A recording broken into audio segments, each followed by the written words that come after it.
Você conhece a história dos leões mapogos? Os mais do reino animal em Sabi-Sands, na África do Sul. Essa gangue ganhou fama pelos seus músculos de dar inveja e uma atitude extremamente para melhor nem cruzar o caminho deles, porque eles não eram fãs de dividir território com outros leões. E esses com seis: Maculau, o chefão do bando, Pretty Boy, Driblox, Rasta, Mr. T e Kenkitel. Juntos eles formavam um verdadeiro esquadrão e esses brutamontes dominaram um território gigantesco, mandaram em cerca de 250 quilômetros quadrados de terra. Eles eram como os donos do pedaço, mas a sua agressividade não tinha limites quando se tratava de invadir e tomar o que não era deles. Nem os pobres leõezinhos escapavam dessa fúria. A estimativa é que eles tenham mandado mais de 100 tipo o Lampião. Mas, como dizem por aí, o mundo dá voltas e parece que os mapogos não foram exceção. A sua fama e influência chamaram a atenção de leões mais jovens e destemidos, que estavam dispostos a desafiar a supremacia dessa galera. E foi aí que o caldo azedou. Conforme o tempo foi passando,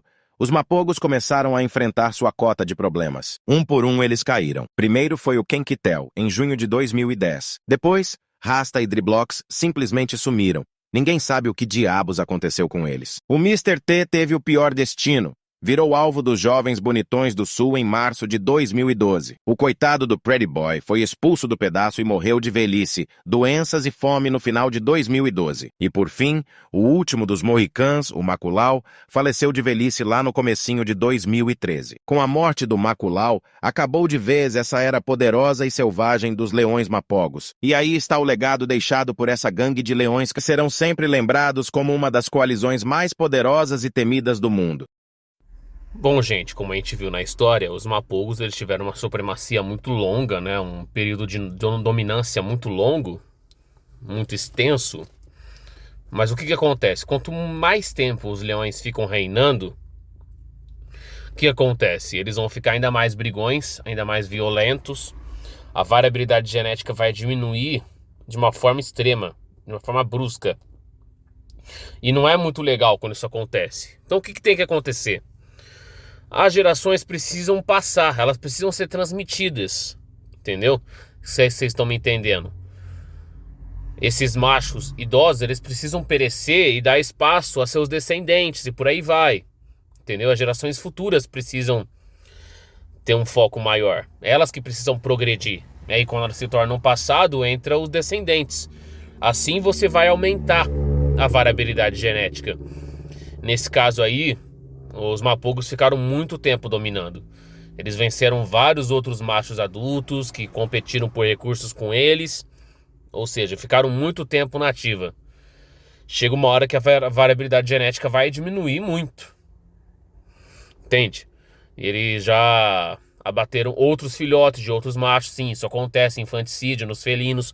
Gatos domésticos, isso acontece. Então é claro que nos leões não seria diferente. Os machos vão lá e tomam território para eles. Eles adquirem territórios, eles expulsam outros machos. Em bandos que eles encontram leoas para acasalar, eles percebem que já tem filhotes, eles vão e abatem.